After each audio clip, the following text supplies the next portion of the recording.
मुख्यमंत्री ने किया सिटी स्कैन मशीन का उद्घाटन।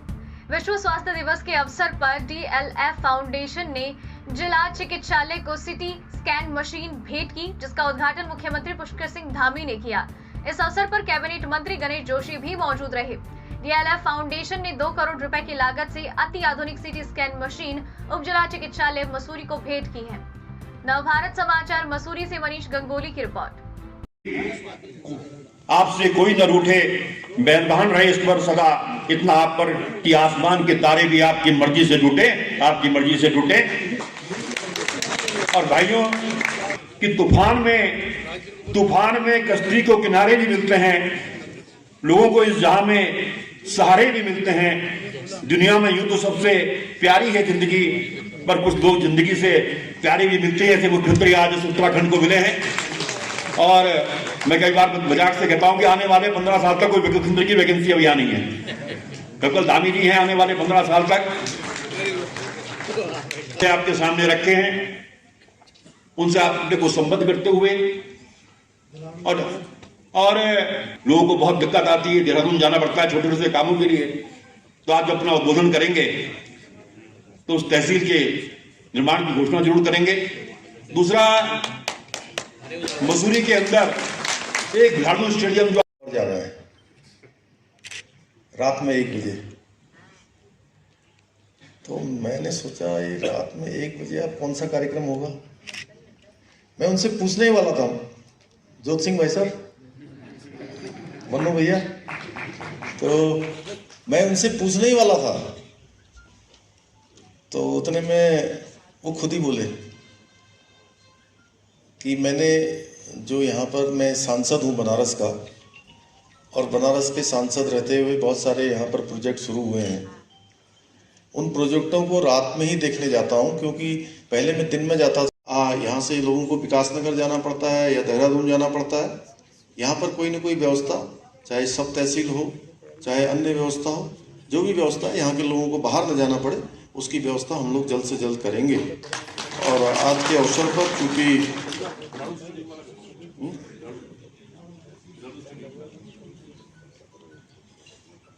अभी खिलाड़ी स्टेडियम की भी बात आई है, उसके और मैं पहले भी कह रहा था, चुनाव बहुत विपरीत परिस्थितियों में हो रहा था। और जब मैं शुरू में मैंने 4 जुलाई 2021 को मुख्य सेवक के रूप में काम करना शुरू किया, तो मुझे हमारे ही पत्रकार बंधु जगह जगह पूछते थे, और बहुत सारे लोग तो मुझे कहते थे कि जो है आपकी 20 सीटें भी आ जाएंगी तो बहुत होगा।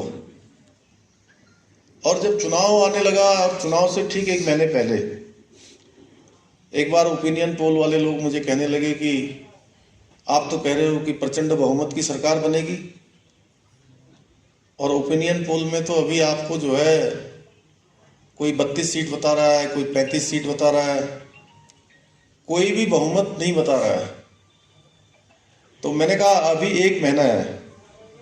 जिस दिन मैं बना था उस दिन मुझे लोग कह रहे थे कि आपकी 12 सीटें आएंगी, फिर 2 महीने बाद कहने लगे 25 सीटें आ जाएंगी, 4 महीने बाद कहने लगे कि 35 सीटें आ जाएंगी, 30 सीटें आ गई। मैंने कहा जिस दिन चुनाव होगा आप देखिएगा, उस दिन प्रचंड बहुमत आएगा। और 7 तारीख को, 8 तारीख को, जिस दिन सारे ओपिनियन पोल आए 7 की शाम को, तो वो कहने लगे कि जो है बहुमत ज़्यादातर में आ रहा है, लेकिन सब 36, 38, 37 ऐसे बता रहे थे। एक आदमी बताया 40 से ऊपर। तो मैंने कहा जितने भी एग्जिट पोल आए हैं, मैं मानता हूँ सबने किया होगा, लेकिन ये एग्जिट पोल सारे रिकॉर्ड टूटेंगे, फिर से प्रचंड बहुमत की सरकार बनेगी। और आप सब लोगों ने प्रचंड बहुमत की सरकार बनाने का काम किया है। 2 बुजुर्गों में से एक ही को पेंशन मिलती थी अभी तक, और एक को पेंशन मिलती थी तो दोनों में आपस में झगड़ा भी होता था कई बार। तो हमने कहा कि अब ये हम झगड़ा नहीं होने देंगे, और हमने पेंशन अब दोनों के लिए कर दी है, उसका शासनादेश की लागू कर दी। हमने कहा कि हमने संकल्प लिया था हम 3 सिलेंडर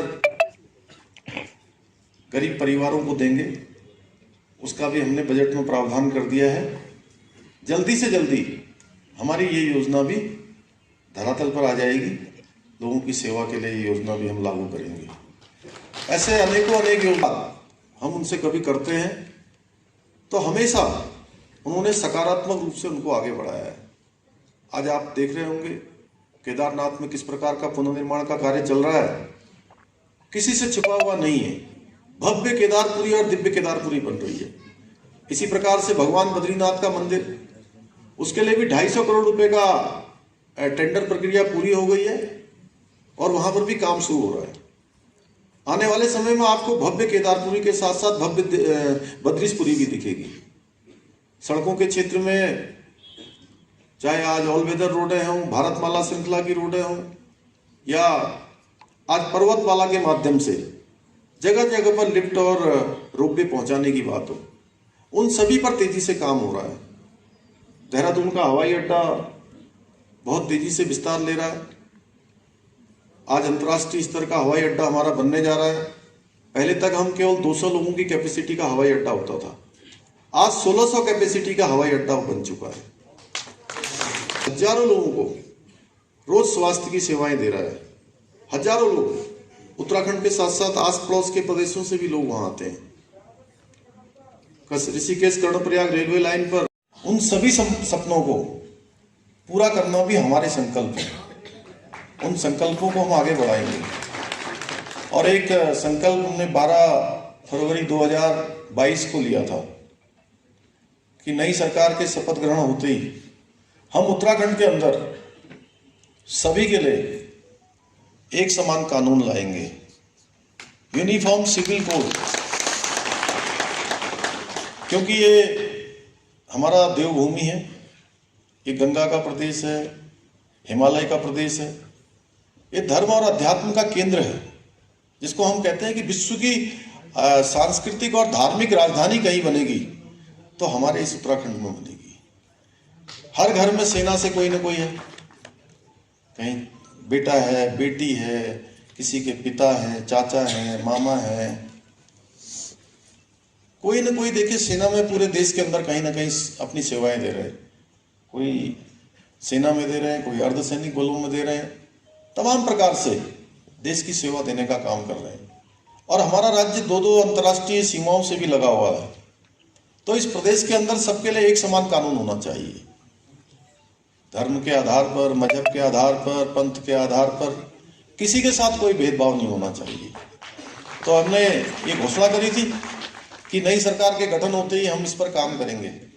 और मुझे आज आप सबके सामने आने में आकर इस बात की खुशी हो रही है कि जो हमने घोषणा करी उस घोषणा को पूरा करने के लिए हमने पहली जो अपनी मंत्रिमंडल की बैठक करी थी, पहली मंत्रिमंडल की बैठक में हमने कैबिनेट से सारा नोट तैयार करके उसको पास कर दिया है, उसको भेज दिया है। जल्दी हम कमेटी बनाने वाले हैं और कमेटी विधि विशेषज्ञों की होगी। हमारे जो अनुभवी लोग हैं समाज में, जिन्होंने लंबा काम किया है, उन सभी को साथ में लेकर एक ड्राफ्ट तैयार किया जाएगा और वो ड्राफ्ट उत्तराखंड के अंदर यूनिफॉर्म सिविल कोड लागू करने का ड्राफ्ट होगा, जिसको जल्द से जल्द हमारी सरकार लागू करने वाली है।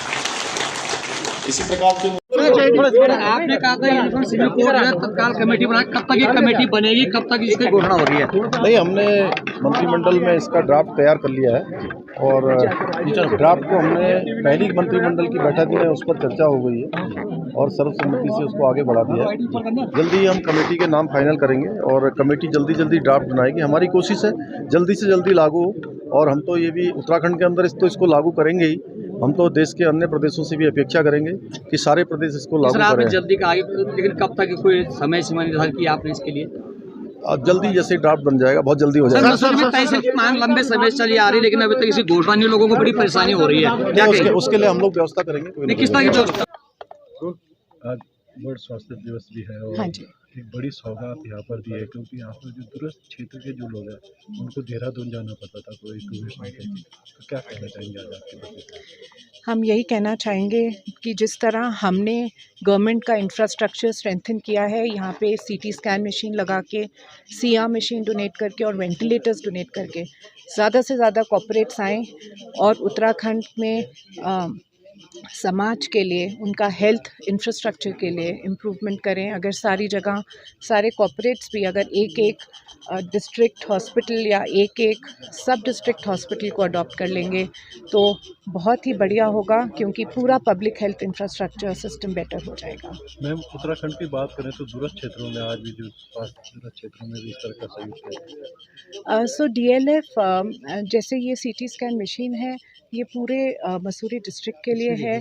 ऐसे ही जहाँ जहाँ पे ज़रूरत लगेगी वहाँ पे हम बिल्कुल जहाँ जहाँ से रिक्वेस्ट आएगी हम बिल्कुल मदद करेंगे उत्तराखंड को। जो इक्विपमेंट जो मशीनें दी गई है, नियरली 2 करोड़ की मशीन है। ये सीटी स्कैन मशीन ही 1.65 करोड़ की है, और जो बाकी मशीनें दी हुई हैं, जो वेंटिलेटर, सीआर मशीन, वो कुछ 40-50 लाख के हैं। सो टोटल 2 करोड़ है।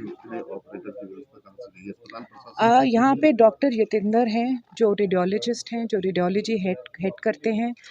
वो पूरे सक्षम हैं सीटी स्कैन मशीन को